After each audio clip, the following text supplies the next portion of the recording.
Satu truk penuh kentang dari saat memasuki pabrik hanya membutuhkan waktu setengah jam untuk menjadi sekantong keripik kentang. Ini adalah pabrik pengolahan keripik kentang terbesar di dunia. Di sini, semua peralatan beroperasi sepanjang tahun tanpa henti, 7 hari seminggu, memproduksi lebih dari 5 juta kantong keripik kentang setiap hari, hampir menguasai 40% pasokan keripik kentang di Inggris, menjadi salah satu pemasok terbesar untuk keripik kentang Lay's. Dan setiap kemasan keripik kentang dimulai dengan memilih kentang yang tepat. Yang mengejutkan adalah tidak semua kentang cocok untuk dijadikan keripik. Di markas penelitian kentang Universitas Cambridge di Inggris, para peneliti melalui eksperimen menemukan dua faktor utama yang mempengaruhi rasa keripik, yaitu kadar air dan gula alami. Karena kentang kehilangan air saat digoreng, semakin tinggi kandungan air dalam kentang, semakin banyak air yang hilang, sehingga keripik yang digoreng menjadi lebih kecil. Oleh karena itu, jika ingin membuat keripik kentang yang besar dan renyah, harus mengontrol kadar air kentang. Sementara itu, jika ingin menghasilkan warna kuning muda yang standar, kadar gula dalam kentang tidak boleh terlalu tinggi. Jika tidak, keripik kentang yang digoreng akan menjadi gosong dan hitam. Di antara semua kentang yang dibudidayakan di Inggris, hanya satu varietas yang disebut Hermes yang dapat memenuhi kedua persyaratan tersebut.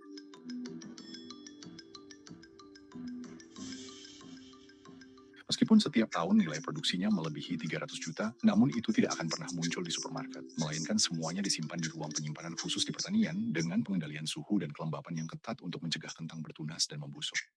Setelah menerima pesanan dari pabrik keripik, kentang akan dimuat dan dikirim secepat mungkin karena begitu kentang keluar dari kondisi penyimpanan terbaik, harus diproses dalam waktu 6 jam untuk menyelesaikan transformasi dari kentang menjadi keripik. Jika tidak, kualitas bahan akan sangat menurun.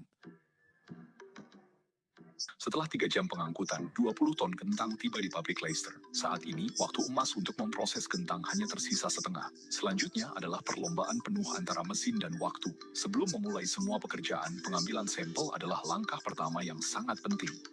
Meskipun ditanam dan dibudidayakan secara seragam, kualitas kentang berbeda setiap musim karena dipengaruhi oleh cuaca dan kelembapan. Hanya dengan memastikan kadar air setiap batch kentang, data pengolahan yang sesuai dapat disesuaikan untuk menjamin tekstur keripik yang seragam.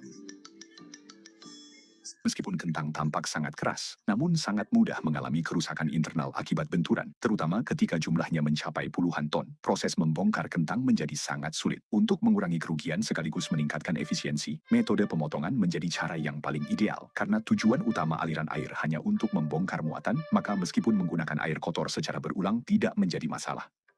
Namun perlu diperhatikan bahwa kentang yang terkena air akan menjadi lebih rapuh. Mereka harus selesai diproses dalam waktu 35 menit.